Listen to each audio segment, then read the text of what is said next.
आज हमारे पास जो टॉपिक है वो है simple harmonic motion, class 10 physics. तो सिंपल हार्मोनिक मोशन को सबसे पहले डिफाइन करते हैं।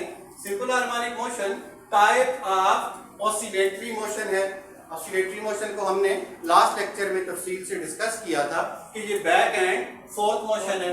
नेक्स्ट, इसमें acceleration is directly proportional to displacement from mean point. जब बॉडी को मीन पॉइंट से हम दूर लेके जाएंगे, उसका डिस्टेंस जितना ज्यादा करेंगे वापसी पर एक्सेलरेशन उतना ज्यादा होगा। जैसे यहाँ पर हमारे पास एग्जांपल है, हमने पहले सिंपल पेंडुलम को यहाँ तक डिस्प्लेस किया और उसका जो एम्पलीट्यूड है x वो स्मॉल है, तो वापसी पर एक्सेलरेशन भी कम होगा। लेकिन फिर दोबारा हमने उसको यहाँ तक शिफ्ट किया और उसका जो एम्पलीट्यूड x है वो लार्ज है, तो अब एम्पलीट्यूड ज्यादा होने की वजह से हमारा एक्सेलरेशन भी ज्यादा होगा। एंड यही केस हम अगर एक झूले पे अप्लाई करें, झूले को मीन पॉइंट से अगर हम थोड़ा दूर लेके जाएं तो उसका एम्पलीट्यूड कम होगा, डिस्प्लेसमेंट कम होगा, तो वापसी पे वो स्लो आएगा, एक्सेलरेशन भी कम होगा। लेकिन अगर हम उसको मीन पॉइंट से ज्यादा दूर लेके जाएं, उसका डिस्टेंस ज्यादा कर दें, तो वापसी पर उसका एक्सेलरेशन भी ज्यादा होगा। ये इसका सेकंड पॉइंट है। और इसकी जो डायरेक्शन है टुवर्ड मीन पॉइंट को, एक्सेलरेशन की डायरेक्शन जो है वो टुवर्ड्स मीन पॉइंट की तरफ उसकी डायरेक्शन। थर्ड जो शर्त है सिंपल हार्मोनिक मोशन के लिए, restoring force is directly proportional to distance from mean point. जितना मीन पॉइंट से हम दूर लेके जाएंगे, एक्सेलरेशन के साथ साथ रिस्टोरिंग फोर्स भी ज्यादा होगी। अब ये रिस्टोरिंग फोर्स क्या चीज है? तो रिस्टोरिंग फोर्स वो फोर्स है which brings the system to mean point, जो हमारे सिंपल हार्मोनिक मोशन करने वाले सिस्टम को एक्सट्रीम से वापस मीन पे लाती है। अब यहाँ पर इसको अप्लाइड फोर्स के साथ आपने मिक्स नहीं करना।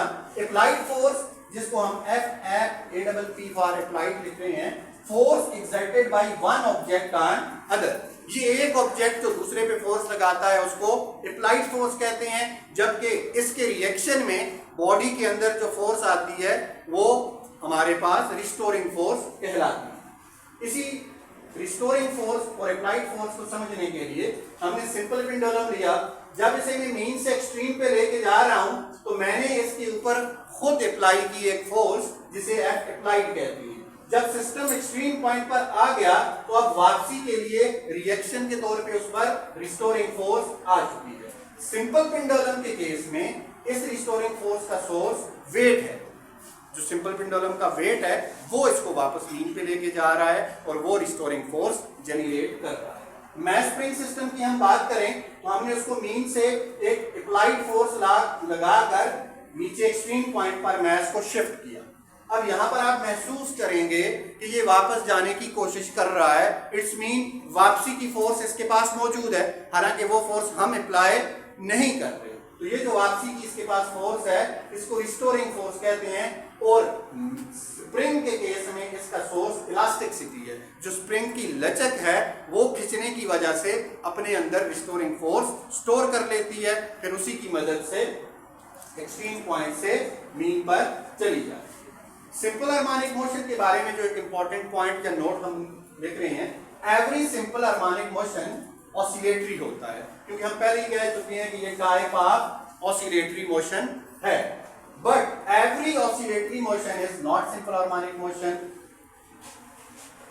Every oscillatory motion is not simple harmonic motion. Her oscillatory motion simple harmonic motion नहीं हो सकता। इसी को एग्जांपल से समझते हैं। अगर मैं बात करूं सिंपल पेंडुलम की, तो सिंपल पेंडुलम का मोशन ऑसिलेटरी भी है एंड साथ ही साथ इसका मोशन सिंपल हार्मोनिक मोशन भी है। लेकिन अगर मैं बात करूं कि अगर एक लाइन के ऊपर मैं वॉक करूं, बैक एंड फोर्थ मूव करूं, तो मेरा मोशन ऑसिलेटरी मोशन तो है, लेकिन क्योंकि जब मैं एक्सट्रीम से मीन पर जाता हूं तो डिस्प्लेसमेंट को ज्यादा करने से मेरे एक्सेलरेशन का डायरेक्ट रिलेशन नहीं बन पाता, वो ज्यादा नहीं हो पाता। इसका मतलब है नॉट सिंपल हार्मोनिक मोशन। ये ऑसिलेटरी तो है लेकिन सिंपल हार्मोनिक मोशन नहीं है। अब इसके लिए कुछ हमने कंडीशंस लिखी।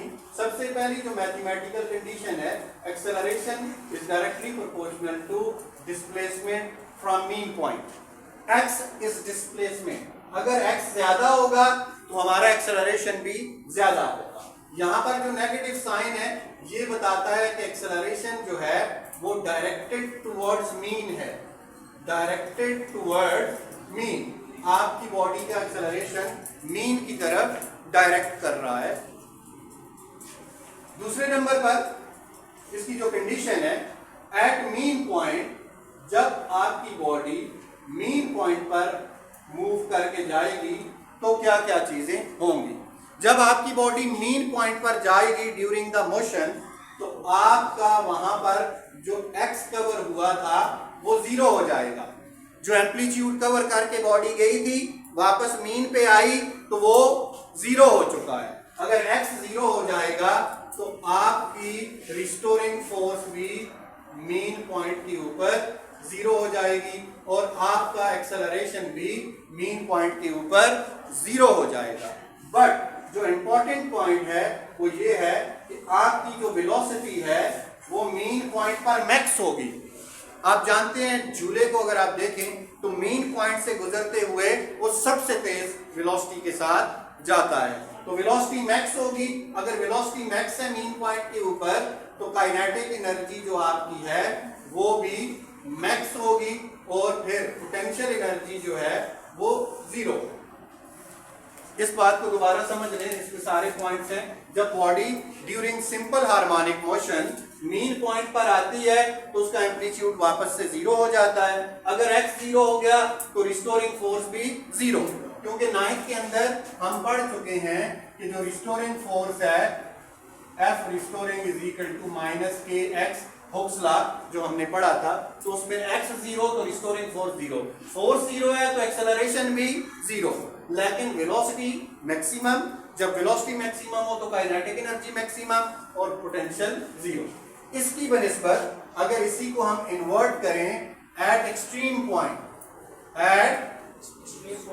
जब हम बात करते हैं कि बॉडी मूव करके एक्सट्रीम पॉइंट पर पहुंच चुकी है, जब बॉडी एक्सट्रीम पॉइंट पर पहुंच जाएगी तो अब क्या होगा, आपका जो x है वो मैक्स हो गया, मैक्सिमम हो गया। एम्पलीट्यूड जो बॉडी ने कवर करना था वो मैक्सिमम है। अगर एम्पलीट्यूड मैक्सिमम है तो फिर आपकी रिस्टोरिंग फोर्स भी मैक्सिमम है।